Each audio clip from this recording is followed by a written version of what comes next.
Les animaux de compagnie, essentiellement les chiens et les chats, sont-ils intéressants pour notre santé ? Probablement que oui, mais qu'en est-il exactement ?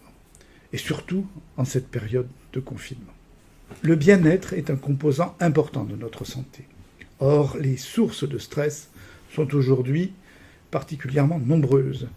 Ce que l'on sait sur les relations homme-animal, c'est que des liens étroits entre l'homme et l'animal, des caresses, le jeu, la promenade, des regards, provoquent une sécrétion d'une hormone qui s'appelle l'ocytocine.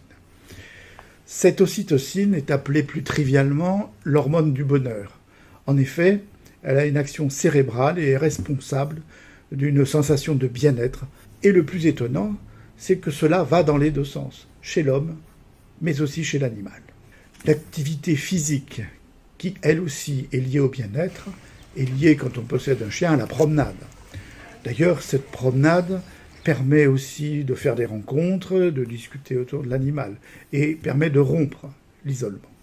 Les animaux de compagnie sont utilisés avec succès dans les hôpitaux ou les EHPAD, par exemple chez des patients atteints de maladie d'Alzheimer pour diminuer leur anxiété. Enfin, s'occuper d'un animal de compagnie, le promener, le nourrir, lui prodiguer des soins, provoque un sentiment de revalorisation, une augmentation de l'estime de soi. Mais attention, si cet animal de compagnie n'est pas désiré, les effets peuvent être totalement inverses et cela peut même conduire à une catastrophe. Dans la première étude, une équipe australienne a comparé deux groupes. Le premier a acquis un chien et l'autre pas. Après 3 mois, puis 6 mois, on constate une augmentation du bien-être et une diminution de la sensation de solitude chez ceux qui ont un chien. Dans la seconde, ce sont des Anglais qui ont analysé les effets d'avoir un animal de compagnie pendant la première période de confinement, là-bas, d'avril à juin 2020.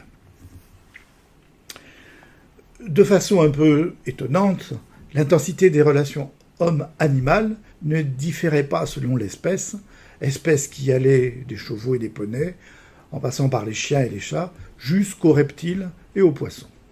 Dans tous les cas, avoir un animal de compagnie était associé à moins de dépression et à moins de sentiments de solitude. Mais il reste une question. Est-ce que ces animaux de compagnie sont dangereux pour notre santé dans ce contexte épidémique ? L'ANSES a diligenté plusieurs études qui montrent qu'il existe une transmission du virus entre les chats, mais pas entre les chiens. Mais à ce jour, aucune n'a montré de transmission à partir des chats ou des chiens vers une autre espèce, dont la nôtre. D'autres effets positifs sont rapportés quant à la possession d'un animal de compagnie. Mais ceci est une autre histoire.